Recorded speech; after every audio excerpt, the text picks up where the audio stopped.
I've been doing a couple videos on Ryan Dawson and Adam Green, and they've gotten into it with the Militia Intelligence Report and Chris Dorsey. So I just want to deal here with 9/11. That's the point of it, not all the personal ad hominem stuff. The point is there's people still on YouTube saying the Arabs did 9/11.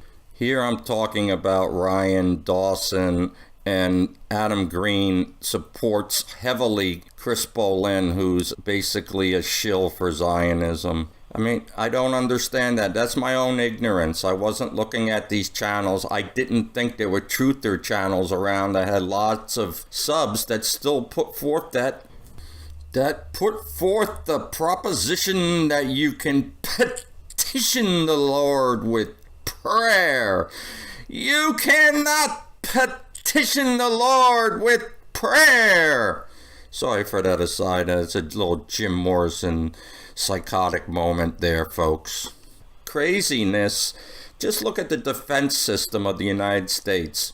I looked at some of those anti-missile systems in Syria. There's no way they could have hit the Pentagon. There's no way they could have hit the World Trade Center. Has anybody else, does people get these man pads and shoot down planes in our airports and stuff? All these things you think were possible, I never see. We are so locked up and secure in this country, it isn't funny. We have Adam Green did a video on Chris Dorsey and a few other people. I just want to show the contradictions. If you're going to talk on YouTube, you want to be consistent in your logic throughout your video and show that you have a clear mind, whether it's through meditation or prayer. Understand that you can't constantly contradict yourself in a video. So we're going to go through this. This is the one I did on Adam Green and Ryan Dawson. Everything that Adam Green says, he does himself in the hour-and-a-half video, all within one video. I also show his obsession with view counts and subscribers. You take that logic he's using, he calls people irrelevant and non-existent because they have not many subs. I'm not showing it, but he attacks Clifford Eberhardt mercilessly in this video. He does. I've never seen Clifford say one thing that wasn't true. He's into gematria. So I respect that. It's not my thing, but I respect him doing it. I've been around 100. I don't care. As long as I have 50 good people that understand logic and understand what I'm putting forth, then I'm doing it for a reason. I'm helping in some way. He takes this logic, and you talk about Alex Jones has a lot, and then Fox News has more views, and then you have Trump has more views, and you go up and up. The people who have the most views are not the ones that are truthful. That's poor logic. Adam Green is really focused on Alex Jones, and who does him anymore? He's been outed for years, 10 years, whatever. I mean, why would you put time to Alex Jones? It seems like he's getting young people who just started, and he gets them hooked into his channel because he's being critical of Alex Jones. It seems like some kind of psyop.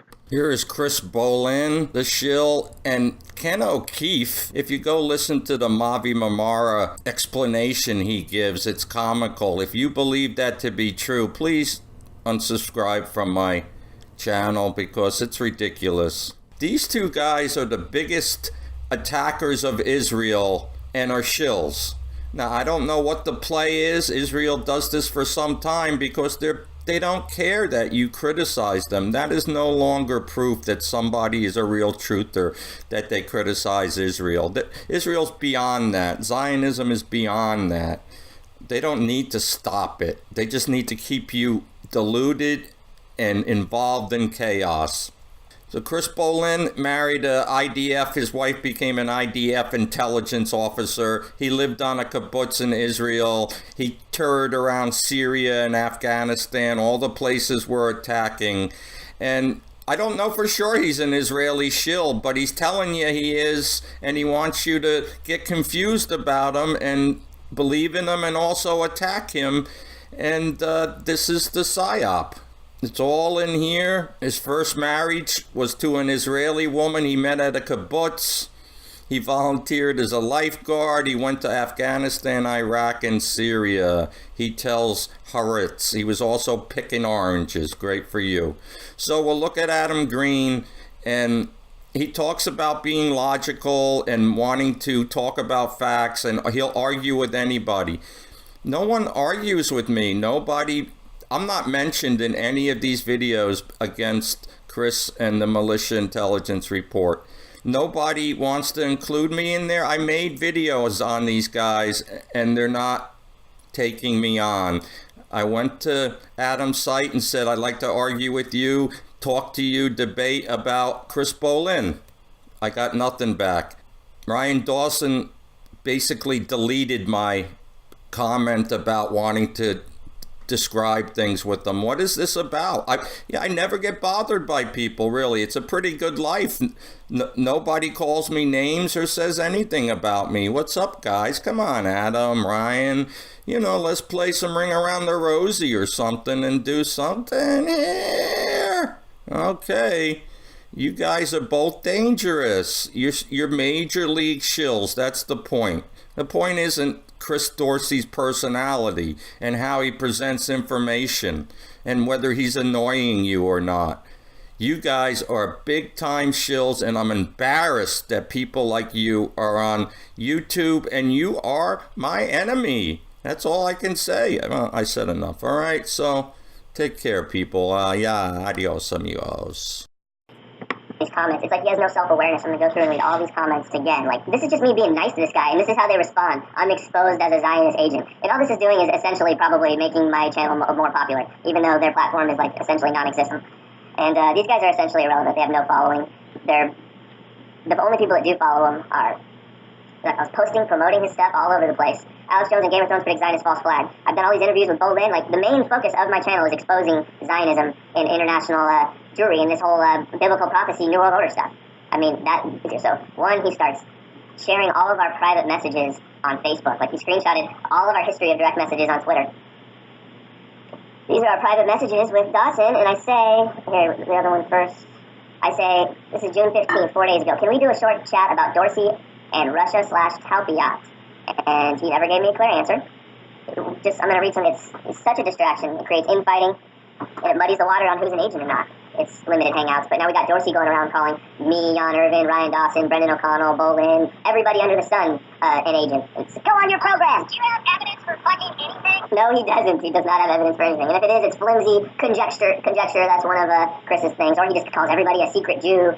But then he attacks all the people who are surrounding him. It's just very odd behavior that needs to stop. Fighting, he is such a distraction. Jan has been invited on the show. We've done lots of private messages back and forth, but he refuses to do an interview. I don't know if he's scared I'm going to call him on stuff or what, but here's a nice little Chris Dorsey to the woodshed, or Adam Green takes Chris Dorsey to the woodshed to spite someone out there who does some woodsheds. I'll get into that later with Ryan Dawson. We're still waiting. I'm sure Jeremy Roth-Kushel or Joseph Davies or Greg or any of those guys would be willing to come on your show and have a discussion on Press TV. So I'm like, I'll talk to anybody, have him on, hear him out, hear what he has to say, let him make his case. So I'm tending to expose Zionism. And none of my subscribers and the people that watch my videos believe it. They all know that, just judge me by my work, not if you think I'm a secret Jew, if you think I'm controlled opposition because nobody on YouTube says it. Just judge people's work, focus on the facts and the evidence, have some discernment, some objectivity. Otherwise, I'm not going to have them hurt my reputation by spreading lies that I know are not true.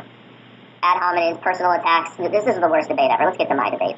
So this is number 2. Here's some, I hope Jan watches this. Jan won't do an interview with me, and he's actually kind of been a jerk to me too. So I have no problem playing these embarrassing videos of Jan. See what he does to you. He's a rotten, sick, deluded person. And I was promoting him too. This is the thanks I get. But this is the tweet. I was nothing but nice to this guy, and he's just such a rotten person. Then I went through with Chris and him acting like a total jerk and a prick, and it didn't hurt me at all. All of my subscribers, they totally saw right through it, and if anything, it's almost flattering that they were so obsessed with me for the last few weeks. So funny though that I mirrored the video on my channel and it's got a lot more views there, so it shows how good they exposed me that it's shared, and my followers loved it. So the comments, they were just laughing and totally joking around. I'll read some of those too. But to get to Alex Jones, yes, 230,000 views on this one, 11,000 on that one, 16,000 on that one, 75,000 on that one, 39,000 on that one, 8,000 on that one. It's like almost for a while, all I was doing was exposing Alex Jones. And for using hard evidence, I'm doing a documentary on him. I've been like working months and months to expose how he's a Zionist gatekeeper. He's like he betrayed all of his base and was controlled all along. But these guys are just, with no evidence, are just claiming, oh, my call is fake, and all this is fake, and this is all controlled opposition to have a website. I haven't made any money. I just started a Patreon, and I have like $200 a month on it. Speaking of, everybody, please help out with $1 a month. I want to do a lot more of these videos, and would like to do this full time.